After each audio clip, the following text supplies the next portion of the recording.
নমস্কার। এবছরে মাধ্যমিক এবং উচ্চ মাধ্যমিক পরীক্ষা প্রায় আসন্ন। এই টেস্ট পরীক্ষা সবে সম্পন্ন হয়েছে। তার মাঝখানেই আমরা আমাদের রীতিকথা কোচিং সেন্টার থেকে এবছরে অর্থাৎ 2025-এ যে মাধ্যমিক উচ্চ মাধ্যমিক হবে তার জন্য কিছু গুরুত্বপূর্ণ প্রশ্ন নির্ধারিত করা হয়েছে। এখন আজকে আমরা আলোচনা করব মাধ্যমিক সাজেশন নিয়ে, এবং পরের একটা ভিডিওতে আমরা উচ্চ মাধ্যমিক নিয়ে আলোচনা করব। এখন ঘটনা হচ্ছে যে মাধ্যমিকে ইতিহাস মূলত সামাজিক ইতিহাস হিসাবে আমাদের তুলে ধরা হয়েছে সিলেবাসে। মোট অধ্যায়ের সংখ্যা 8। এই 8টা অধ্যায় থেকে প্রথম এবং শেষের অধ্যায় থেকে কোনো প্রবন্ধমূলক প্রশ্ন আসবে না। তাছাড়া 2 এবং 4 নাম্বারের প্রশ্ন সব অধ্যায় থেকে আসবে। এখন যে সাজেশন বলতে যে কথাটা বোঝাচ্ছি সেটা হচ্ছে যে আমাদের প্রথমে আমি জানিয়ে রাখি যে টেক্সট বুকটা অত্যন্ত সুনিপুণভাবে পড়াশোনা করতে হবে, এবং বিশেষ বিশেষ জায়গাগুলো মার্কিং করে রাখতে হবে 2 নম্বর বা 1 নম্বর কোশ্চেনের জন্যে। আর 4 এবং 8 নম্বরের প্রশ্ন সবসময় গুরুত্ব বিচার করে মাধ্যমিক পরীক্ষায় দেওয়া হয়। সেখানে যারা পেপার সেটার থাকেন তারা সেই সব প্রশ্ন নিয়ে আলোচনা করার পরে তাকে নির্ধারণ করেন। এখন আমাদের 8খানা সিলেবাসে যে অধ্যায় আছে তার মধ্যে ইতিহাসের ধারণা, সেখানে আছে আধুনিক ইতিহাস চর্চার বৈচিত্র্য, অর্থাৎ বিভিন্ন রকমের ইতিহাস চর্চা, খেলাধুলা, খাওয়া দাওয়া, নারী ইতিহাস, এগুলো গুরুত্বপূর্ণ হয়ে উঠেছে, বিশেষ করে নারী ইতিহাসটা। এই প্রথম অধ্যায়ের দ্বিতীয় পাঠ হচ্ছে আধুনিক ভারতের ইতিহাস চর্চার উপাদান ব্যবহারের পদ্ধতি। ইতিহাস তৈরি করতে গেলে যে উপাদান লাগে সেই উপাদানগুলোকে আমাদের এই সিলেবাসের অন্তর্ভুক্ত করা হয়েছে। যেমন বিভিন্ন পণ্ডিত জ্ঞানী গুণীজনদের চিঠি বা তাদের তথ্য, লিখিত তথ্য, সরকারি আধিকারিকদের বিভিন্ন তথ্য, এই সব কিছুই কিন্তু এখানে অন্তর্ভুক্ত করা হয়েছে। দ্বিতীয় অধ্যায় বৈশিষ্ট্য পর্যালোচনা, অর্থাৎ পত্রপত্রিকা, বিভিন্ন আমাদের যেমন নাটক বা বিভিন্ন পত্রপত্রিকার মাধ্যমে উঠে আসা বিভিন্ন প্রহসনমূলক লেখা আমাদের এখানে আছে। তারপরে আছে দ্বিতীয় পাঠে শিক্ষা সংস্কার। শিক্ষা সংস্কার বলতে যে প্রাচীন যুগ থেকে আধুনিক যুগের শিক্ষার যে উত্তরণ, সেই উত্তরণকে আমরা এই পর্বে আলোচনা করব। আমাদের 19 শতকের বাংলায় কি কি পরিবর্তন এসেছিল, ব্রাহ্ম সমাজ থেকে আরম্ভ করে যে প্রাচীন সতীদাহ প্রথা নিবারণ, নতুন বাংলা অর্থাৎ নব্যবঙ্গ ইয়ং বেঙ্গল গোষ্ঠী গঠন, বিধবা বিবাহ, এইসব নিয়ে সংস্কার নিয়ে আলোচনা আছে। আমাদের এরপরে আছে যে 19 শতকের বাংলায় যে বিভিন্ন তত্ত্ব এবং তথ্য আমাদের বিভিন্ন পণ্ডিত ব্যক্তির দ্বারা ব্যাখ্যাত হয়েছে, সেগুলোকেও তুলে ধরা হয়েছে। তৃতীয় অধ্যায় আছে প্রতিরোধ এবং বিদ্রোহ, অর্থাৎ আমাদের যে বিদেশি শাসন বিশেষ করে ইস্ট ইন্ডিয়া কোম্পানি এবং পরবর্তীকালে ব্রিটিশ শাসন, তার বিরুদ্ধে বিভিন্ন ছোটোখাটো কৃষক বিদ্রোহগুলোকে সংহত করে মহাবিদ্রোহ, এই সব নিয়ে আলোচনা আছে। চতুর্থ অধ্যায়ে আছে আমাদের সংঘবদ্ধতার গোড়ার কথা, অর্থাৎ বিভিন্নভাবে সভা সমিতি তৈরি করে আমরা কিভাবে আস্তে আস্তে কংগ্রেস তৈরি করলাম, আমাদের বিভিন্ন সাহিত্য, আনন্দমঠ, বর্তমান ভারত, এইগুলো যেমন আছে তেমনি বিভিন্ন চিত্র শিল্পকলাও এখানে তুলে ধরা হয়েছে, যেটাকে লেখায় লেখায় জাতীয়তাবাদ বলা হয়। আমাদের পঞ্চম অধ্যায় আছে বিকল্প চিন্তা উদ্যোগ।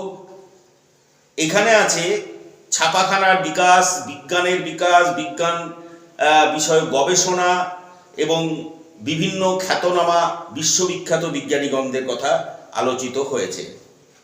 আমাদের শিক্ষা ব্যাপারে আছে রবীন্দ্রনাথের শিক্ষা চিন্তা, বিশ্বভারতী তৈরি এবং যে কর্মশালা, শিক্ষাকে নিয়ে যে আমাদের প্রতিদিনের যে চিন্তা ভাবনা কর্মের, তাই নিয়ে আলোচনা আছে। ষষ্ঠ অধ্যায়ে আছে কৃষক শ্রমিক এবং তার সঙ্গে বামপন্থী আন্দোলন, অর্থাৎ কৃষক আন্দোলন, শ্রমিক আন্দোলন এবং তার সঙ্গে যুক্ত হয়ে বামপন্থী আন্দোলন কতটা আমাদের জাতীয় আন্দোলনকে শক্তিশালী করেছে তা নিয়ে। আমাদের সপ্তম অধ্যায়ে আছে যে ভারতে নারী ছাত্র প্রান্তিক জনগোষ্ঠীর আন্দোলন, অর্থাৎ জাতীয়তাবাদী আন্দোলনকে আরও শক্তিশালী করার ক্ষেত্রে নারী, ছাত্র এবং যাদেরকে আমরা সাবালটার্ন বলি, নিম্ন গোষ্ঠীর আন্দোলন, সেই নিয়ে আলোচনা আছে। আমাদের অষ্টম অধ্যায়ে আছে যে উত্তর ঔপনিবেশিক ভারত, অর্থাৎ স্বাধীন ভারতে আমাদের রাজ্য গঠন থেকে আরম্ভ করে বিভিন্ন জাতি বর্ণ আন্দোলন, এই সব তুলে ধরা হয়েছে। একটা বিশাল সিলেবাস আমাদের মাধ্যমিকের জন্যে আমাদের সামনে তুলে ধরা হয়েছে, কিন্তু আমরা যারা সাধারণ ছাত্রছাত্রী এবং যারা আমরা ক্লাসের প্রথম দিকের ছাত্রছাত্রী, তাদের সুবিধার্থে আমি প্রতিবারের মতো এবছরে ইতিকথা কোচিং সেন্টার থেকে এই নির্ধারিত কিছু গুরুত্বপূর্ণ প্রশ্ন তুলে ধরেছি।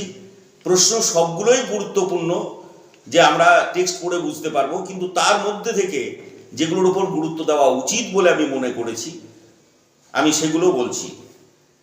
যেমন প্রশ্নমান 2-এ থাকছে যে আত্মজীবনী স্মৃতিকথা, নিম্নবর্গীয় ইতিহাস চর্চা, নব্য বেদান্তবাদ, উডের ডেসপ্যাচ, নব্যবঙ্গ গোষ্ঠী সংজ্ঞা, তারপরে আছে সোমপ্রকাশ পত্রিকা, দাদন প্রথা, মুন্ডা বিদ্রোহ, সভা সমিতির যুগ বলতে কি বোঝায়, ইলবার্ট বিল, গগনেন্দ্রনাথের ব্যঙ্গচিত্র, ড্রিঙ্ক ওয়াটার বেথুনের ভূমিকা, বসু বিজ্ঞান মন্দির, তিন কাঠিয়া প্রথা, মিরাট ষড়যন্ত্র মামলা, তাম্রলিপ্ত জাতীয় সরকার, বীণা দাস, মহারানীর ঘোষণাপত্র, রশিদ আলী দিবস, অলিন্দ যুদ্ধ, নমশূদ্র, পাইকান জমি, স্মৃতিকথা আত্মজীবনীর পার্থক্য, বেত বেগারি প্রথা, দেশীয় ভাষায় সংবাদপত্র আইন, ফোর্ট উইলিয়াম কলেজ, নারী শিক্ষায় রাধাকান্ত দেব, ব্রাহ্ম সমাজের প্রতিষ্ঠাতা,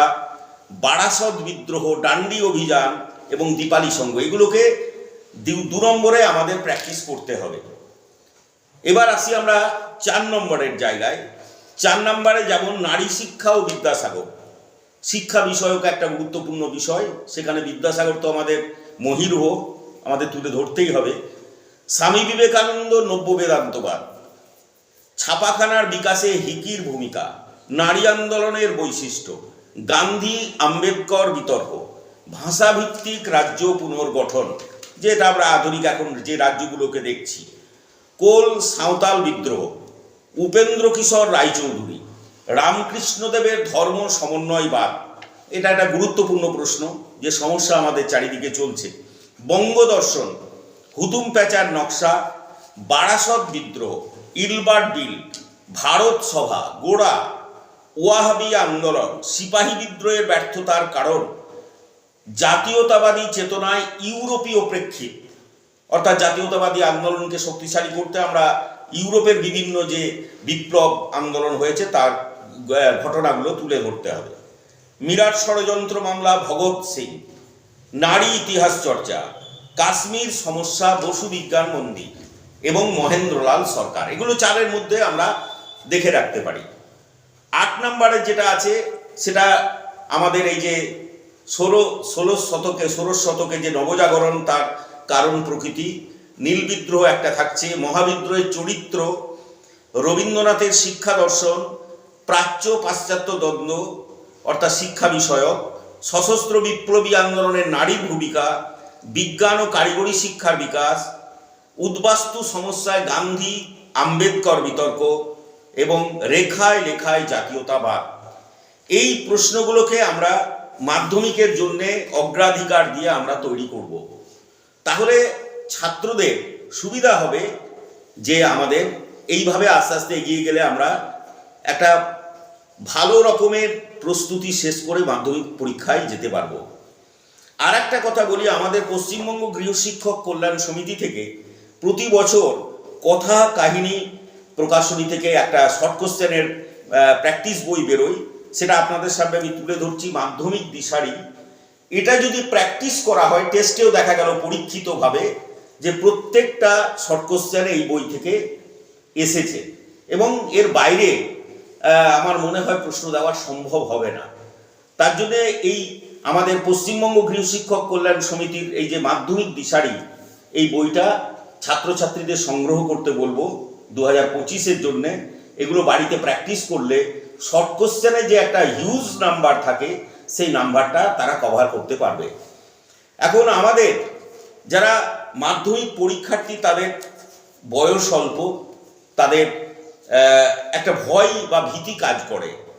এখন আমরা এই যে মাধ্যমিকের যে প্রস্তাবিত প্রশ্নগুলো আমরা আস্তে আস্তে তুলে ধরেছি আমাদের খাতাতে, সেই প্রশ্নগুলো প্র্যাকটিস করে টেক্সটটা যেমন পড়া হয়েছে এতদিন, নিশ্চয়ই সবার টেক্সট পড়া সম্পন্ন হয়েছে, সেই টেক্সট পড়া সম্পন্ন হলে এই প্রশ্নগুলোকে আরও সহজ লাগবে। আমি এটা বলতে চাই যে প্রশ্নগুলোর মান শুধু কেবল পাতা বা কতগুলো পাতা হলো তাতে নির্ভর করে না, টু দি পয়েন্ট অ্যান্সার হতে হবে। কারণ আগের যে ইতিহাস আমরা লিখতাম তাতে পাতা বা কত বড় হলো এটা হিসাব রাখা হতো। এখন কিন্তু যে প্রশ্নটা করছে তার যতটুকু উত্তর ততটুকুই ব্যবহার করতে হবে, তার বাইরে কিন্তু ব্যবহার করা যাবে না। ইতিহাস মানেই যেটা আমাদের মধ্যে একটা প্রচলিত আছে সবার মধ্যে, আমরা ছাত্রছাত্রীদের বিভ্রান্ত করি, ও তো বানিয়ে লেখা যায় কিংবা মুখস্থ করে লেখা যায়। মুখস্থ নয়, জিনিসটা এখন যা ইতিহাস হয়েছে বুঝে লিখতে হবে। এবং একটা লক্ষ্য করবেন আপনারা সবাই, এবং ছাত্রছাত্রীরাও লক্ষ্য করবে যে প্রতিবার মাধ্যমিকে ইতিহাস কোশ্চেন কঠিন হয়েছে বলে একটা শব্দ সবার মুখে শোনা যায়। তার কারণটাই হচ্ছে যে অতিরিক্ত মুখস্থ নির্ভর বা না বুঝে পড়ার জন্য এটা তৈরি হয়। যখনই একটা ছাত্রছাত্রী সেটা বুঝে পড়বে, তার জন্যে একটা স্কুলে দেখা যায় যে 15 থেকে 25 জন মতো 90% নাম্বার পেয়েই থাকে। আর বাদবাকি যাদের মধ্যে ভীতিটা কাজ করে যায় এবং তাদেরকে বিভ্রান্ত করা হয়, সেই ক্ষেত্রে কিন্তু আমরা দেখি ছাত্রছাত্রীরা ওই মুখস্থ বা এটা আসবে না এরকম বিভাজন করে তারা বিপদে পড়ে। আমরা মাধ্যমিক নিয়ে আলোচনা করলাম, প্রত্যেকটা চ্যাপ্টার বললাম যে কোন চ্যাপ্টার কী ও কিসের উপর নির্ভর করে দাঁড়িয়ে আছে। এই চ্যাপ্টারগুলো তোমরা ফলো করো। কোনো রকমের সহযোগিতা বা যদি তোমাদের আমার মনে হয় যে সাহায্য দরকার, আমি তোমাদের সাহায্য করব। আমি রামপুরহাট থেকে তোমাদের জানাচ্ছি, এবং আমি দীর্ঘদিন প্রায় 32-33 বছর এই মাধ্যমিকের ব্যাচ পড়াচ্ছি। যারা কৃতি ছাত্র বেরিয়ে গেছে তারা আজকে নিজ নিজ জায়গায় প্রতিষ্ঠিত, এবং তোমরাও আজকে ছাত্র, আগামী দিনে তোমরাও প্রতিষ্ঠিত হবে, এই আশা ভরসা আমার স্নেহের ছাত্রছাত্রীদের প্রতি আছে। সবাইকে ধন্যবাদ এবং শুভ সন্ধ্যা জানিয়ে আজকের ক্লাস শেষ করছি। নমস্কার।